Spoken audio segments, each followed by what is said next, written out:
Hello everyone, जैसे कि हम नंबर सिस्टम पढ़ रहे हैं उसमें हमने पहला इसमें कंसेप्ट पढ़ा था स्टडी ऑफ नंबर्स। कल हमारा स्टडी ऑफ नंबर्स खत्म हो गया था। आज हम पढ़ेंगे रिमाइंडर ज्ञात करने के, रिमाइंडर थ्योरम तो बाद में पढ़ेंगे। अभी देखेंगे कि रिमाइंडर ज्ञात करने के कुछ फैक्ट होते हैं, उन पर विचार करेंगे कि रिमाइंडर कैसे ज्ञात किया जाता है। जैसे अगर इसमें हम 4 फैक्ट देखेंगे। फर्स्ट देखेंगे a की घात n प्लस b की घात n, अगर n यहाँ एक विषम संख्या हो। 4 फैक्ट देखेंगे a की घात n प्लस b की घात n, यहाँ अगर n एक विषम संख्या हो तो ये a की घात n प्लस b की घात n किससे विभाजित होगा? a प्लस b से विभाजित होगा या a माइनस b से विभाजित होगा।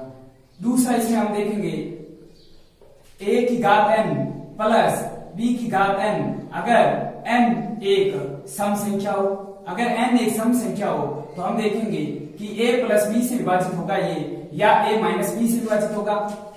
थर्ड नंबर पर हम देखेंगे a की घात n माइनस b की घात n, अगर n एक विषम संख्या हो। अगर n एक विषम संख्या हो तो हम देखेंगे ये a प्लस b से विभाजित होगा या a माइनस b से विभाजित होगा। 4 नंबर पर आप देखेंगे a की घात n माइनस b की घात n एक सम संख्या हो, तब देखेंगे ये a प्लस b से विभाजित होगा या a माइनस b से विभाजित होगा। इन 4 फैक्ट को हम देखेंगे कि इसके जरिए शेषफल कैसे ज्ञात किया जा सकता है। अब देखो हम एक एक को पहले प्रूव करके देखेंगे कि ये किससे विभाजित होगा। जैसे हमने फर्स्ट नंबर लिया, फर्स्ट नंबर पर है a की घात n प्लस b की घात n, अगर n एक विषम संख्या हो। अगर n एक विषम संख्या हो तो कैसे देखेंगे? सबसे पहले n की जगह हम 1 रखेंगे। अगर n की जगह 1 रखेंगे तो 1 की घात 1 प्लस b की घात 1। अगर n की जगह 2 रखेंगे, n की जगह 2 तो नहीं रख सकते, अब n की जगह 3 रखेंगे क्योंकि n का मान विषम रखना है। तो देखेंगे a की क्यूब प्लस b की क्यूब, इसका सूत्र होता है a प्लस b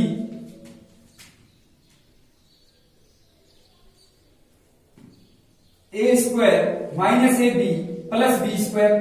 अब 3 के बाद 5 रखेंगे तो a की घात 5 प्लस b की घात 5। अगर a की घात 5 प्लस b की घात 5, अगर हम इनकी n की जगह 5 रखेंगे तो बीच में एक फैक्टर आएगा a प्लस b। आगे और कुछ आएगा, देखो क्या हो रहा है, एक n का मान विषम रखने पर हमेशा एक गुणनखंड कॉमन मिल रहा है। हमेशा ही एक गुणनखंड कॉमन मिल रहा है। यहाँ a प्लस बी कॉमन मिला, यहाँ भी a प्लस बी कॉमन मिला, यहाँ भी a प्लस बी कॉमन मिला। ऐसे ऐसे हम विषम संख्या रखते जाएंगे तो एक गुणनखंड तो हमेशा ही कॉमन मिलेगा, वो होगा a प्लस बी। इसका मतलब ये हो गया कि अगर इस संख्या को हम a की घात n प्लस b की घात n को अगर a प्लस b से विभाजित करेंगे तो शेषफल हमेशा 0 आएगा, क्योंकि a प्लस b एक फैक्टर हो गया a की घात n प्लस b की घात n का। अगर n एक विषम संख्या है तो ये हमेशा a प्लस b से विभाजित होगी और इसका शेषफल हमेशा 0 आएगा। a की घात n प्लस b की घात n में अगर n एक विषम संख्या है, अगर हम उसमें a प्लस b का भाग देंगे तो एक शेषफल हमेशा 0 आएगा। इसका मतलब ये हो गया a प्लस b से तो पूरा पूरा विभाजित होगा और a माइनस b से ये विभाजित नहीं होगा। अब दूसरे पर देख लेते हैं। दूसरा है a की घात n प्लस b की घात n, अगर n एक सम संख्या हो। दूसरा है a की घात n प्लस b की घात n एक सम संख्या हो। अगर n एक सम संख्या है तो इसको कैसे देखेंगे? जैसे सबसे पहले n की जगह 2 रखेंगे, n की जगह 2 रखेंगे तो a का स्क्वायर प्लस b का स्क्वायर, फिर n की जगह 4 रखेंगे तो a की घात 4 प्लस b की घात 4। इसका मतलब कोई पैटर्न बन ही नहीं रहा है। इसका मतलब ये हो गया कि a की घात n प्लस बी की घात n ना तो a प्लस बी से विभाजित होगा और ना ही a माइनस बी से विभाजित होगा, ऐसा कोई बन ही नहीं रहा है पैटर्न, तो ये किसी से विभाजित नहीं होगा। इसका मतलब ये हो गया अगर a की घात n प्लस b की घात n का क्वेश्चन हमें मिलेगा तो हम इसको a प्लस बी से विभाजित नहीं कर सकेंगे, a माइनस बी से विभाजित नहीं कर सकेंगे। ऐसे क्वेश्चनों को सॉल्व करने के लिए आप घात को विषम बनाओगे या इस फैक्ट को इन तीनों में से किसी में बदल के देखोगे। जैसे हमने तीसरा ले लिया, तीसरा देखते हैं। तीसरा है a की घात n माइनस b की घात n। अगर n एक विषम संख्या हो, अगर n एक विषम संख्या हो तो क्या करेंगे, सबसे पहले n की जगह 1 रखेंगे, n की जगह 1 रखेंगे तो a की घात 1 माइनस b की घात 1, ये हो गया a माइनस b। अब n की जगह 3 रखेंगे तो a की क्यूब माइनस b की क्यूब, ये फॉर्मूला होता है a minus b a square plus A B plus B square. अब a की घात 5 रखेंगे, n का मान 5 रखेंगे तो a की घात 5 और b की घात 5, तो इसमें भी एक फैक्टर कॉमन आएगा a माइनस b। इसका मतलब ये हो गया अगर a की घात n माइनस b की घात n हो तो अगर n वहां एक विषम संख्या हो तो इसका एक फैक्टर हमेशा होता है a minus B, a minus B, a minus B. इसका मतलब ये हो गया कि अगर हम a की घात n माइनस b की घात n को अगर a माइनस b से विभाजित करेंगे तो इसका शेषफल हमेशा 0 आएगा, क्योंकि a माइनस बी a की घात n और माइनस b की घात n का एक फैक्टर हो गया। यदि n एक विषम संख्या है तभी ये फैक्टर लागू होगा। इसका मतलब ये हो गया कि a की घात n माइनस b की घात n, अगर n का मान विषम है तो ये a प्लस b से विभाजित नहीं होगा, a माइनस b से पूरा पूरा विभाजित होगा हमेशा ही, और इसका शेषफल हमेशा 0 आएगा। जैसे अब 4 नंबर को भी देख लेते हैं। 4 नंबर है अगर a की घात n माइनस b की घात n, अगर n एक सम संख्या है, अगर n एक सम संख्या है तो क्या करो, सबसे पहले n की जगह आप 2 रखो, n की जगह 2 रखोगे तो a का स्क्वायर माइनस b का स्क्वायर, इसका मतलब हो गया a प्लस b और a माइनस b। अब एक n की जगह 4 रखो, a की घात 4 प्लस b की घात 4, इसका मतलब हो गया a का स्क्वायर प्लस b का स्क्वायर, a का स्क्वायर माइनस b का स्क्वायर। इसका मतलब ये हो गया a का स्क्वायर प्लस b का स्क्वायर। अब a का स्क्वायर माइनस b का स्क्वायर वापस हो गया a प्लस b और a माइनस b। इसका मतलब ये हो गया कि अगर a की घात n माइनस b की घात n में n एक सम संख्या हो तो ये हमेशा a plus b a minus b, a plus b a minus b से पूरी पूरी विभाजित होगी और इसका शेषफल हमेशा 0 आएगा, ये दोनों से विभाजित होगी। इसका मतलब ये हो गया कि अगर आप a की घात n माइनस b की घात n को a प्लस b से विभाजित करोगे तो भी आपका शेषफल 0 आएगा। अगर इसी संख्या को आप a की घात n माइनस b की घात n को a माइनस b से विभाजित करोगे तो भी आपका शेषफल 0 आएगा।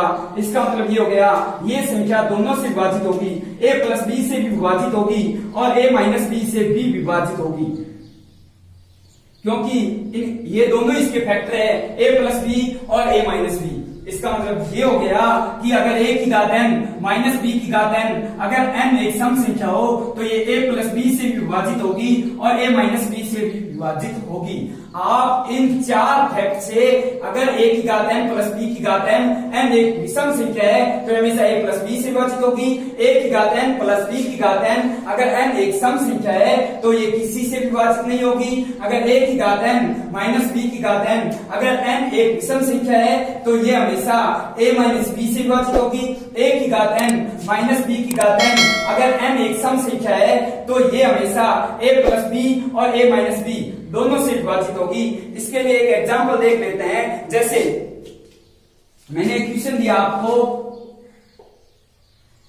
23 की घात 11 प्लस 11 की घात 11 को आप 34 से विभाजित करोगे तो शेषफल क्या आएगा। ये आपका फर्स्ट क्वेश्चन और सेकंड क्वेश्चन ये है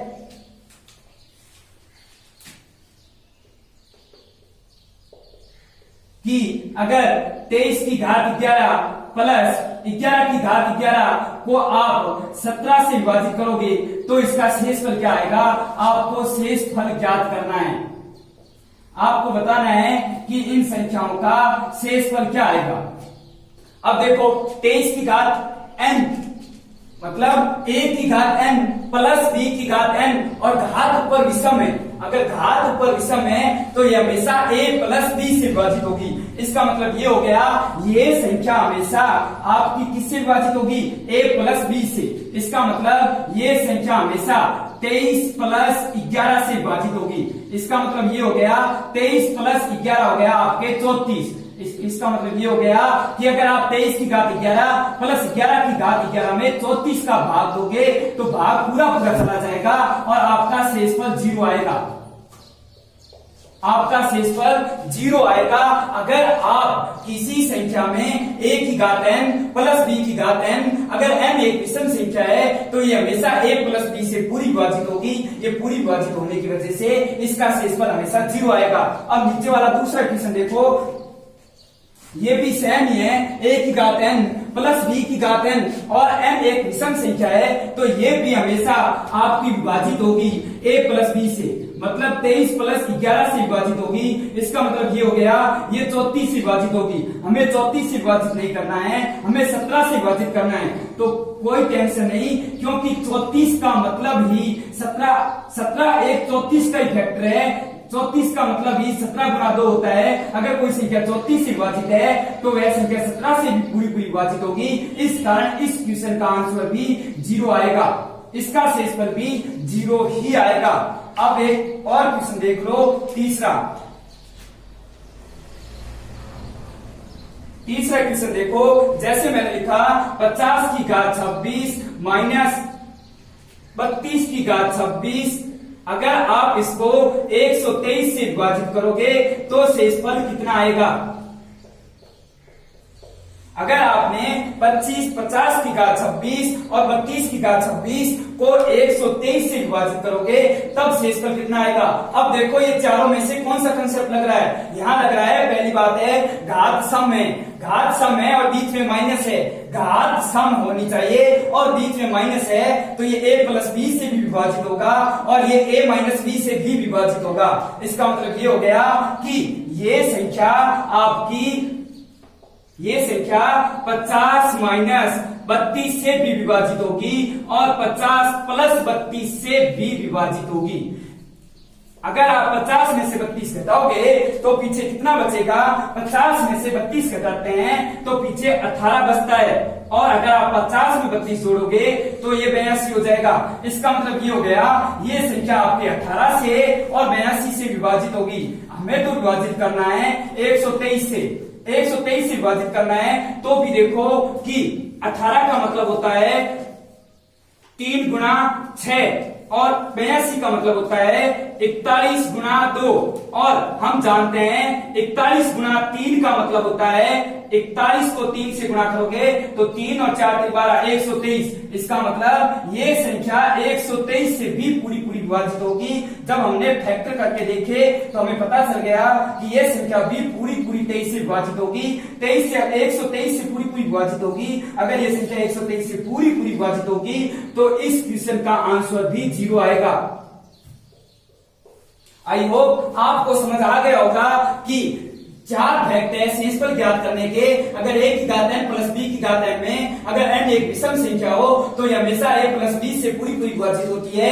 अगर a की घात n माइनस b की घात n में अगर n एक विषम संख्या हो तो ये हमेशा a माइनस b से विभाजित होती है। a की घात n प्लस b की घात n में अगर n एक सम संख्या हो तो ये किसी से विभाजित नहीं होती है। a की घात n माइनस b की घात n में अगर n एक सम संख्या हो तो ये दोनों से विभाजित होती है। a प्लस b से विभाजित होती है, a माइनस बी से भी विभाजित होती है। इस पर मैंने आपको 3 क्वेश्चन कवर किए, फर्स्ट, सेकंड और थर्ड। आपने देख लिया होगा कि इन कंसेप्टों को क्वेश्चन में भी कैसे अप्लाई करना है।